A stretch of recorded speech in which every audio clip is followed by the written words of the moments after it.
Good morning and Jain dear students. I hope you all understood the first chapter, and now it's the time when we have to start our second chapter, The Lost Spring, from our textbook Stories of Stolen Childhood. And this story is written by Anis Jung.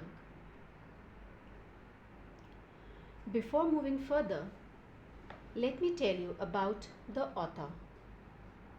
Born in the year 1944, Anis Jung, she was a Dominion of Hyderabad, is an Indian woman author, journalist and columnist for major newspapers in India and abroad, whose most noted work, Unveiling India, which was published in 1987, was a detailed chronicle of the lives of women in India, noted specially for the depiction of Muslim women behind the parda. It was so because she herself was brought up as a child strict in parda, but later went on to study at Osmania University and the University of Michigan, where she took her master's degree in sociology and American studies.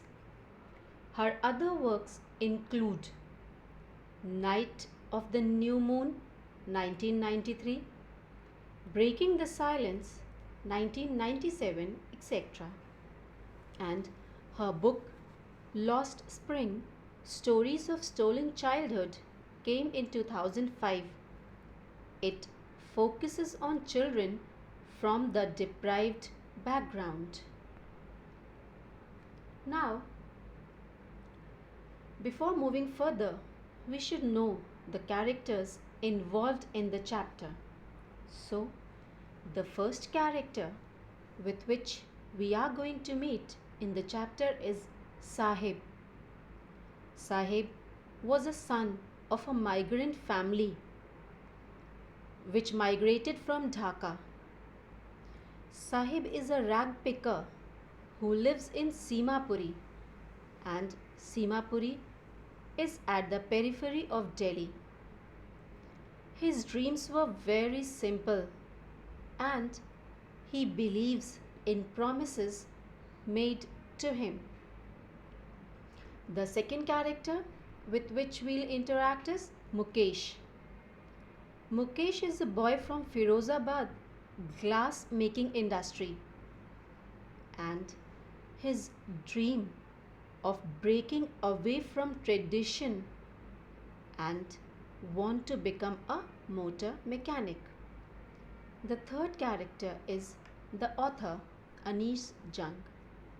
She is a social activist and empathizes with the slum dwellers and portrays their pitiable life very honestly. Now, let me tell you something about the chapter. This chapter has been divided into two parts. The author has given the title, Sometimes I Find a Rupee in the Garbage, to its first part, and I Want to Drive a Car to its second part. In this chapter, Sahib, son of a migrant family from Dhaka, who lives at the periphery of Delhi, and he goes about barefoot, moving around in the heaps of garbage to earn his livelihood. For the children like Sahib, heap of garbage is like a gold mine. Thousands of such children live with their families in Simapuri. They live in a slum with not even the basic amenities such as water and sanitation available to them. These families are living in utter poverty.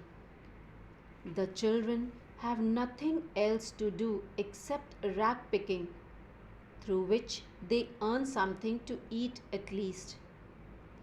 And garbage to the elders is a means of survival, but for these children, it is a magical wonder. In order to earn better, Sahib starts working at a tea stall where he is paid rupees 800 per month.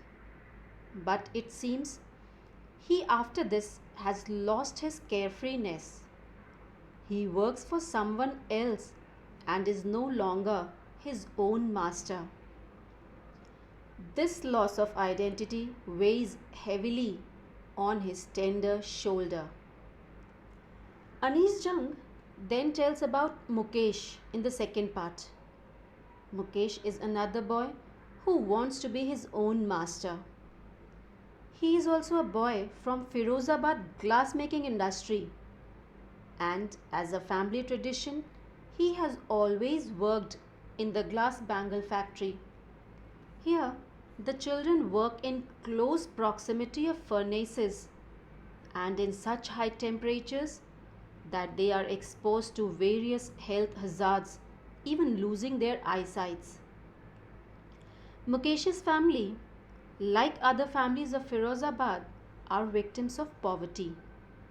His father is blind and they live in a small, half structured house.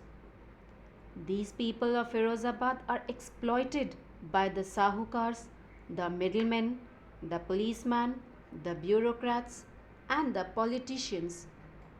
But Mukesh is different and is confident person.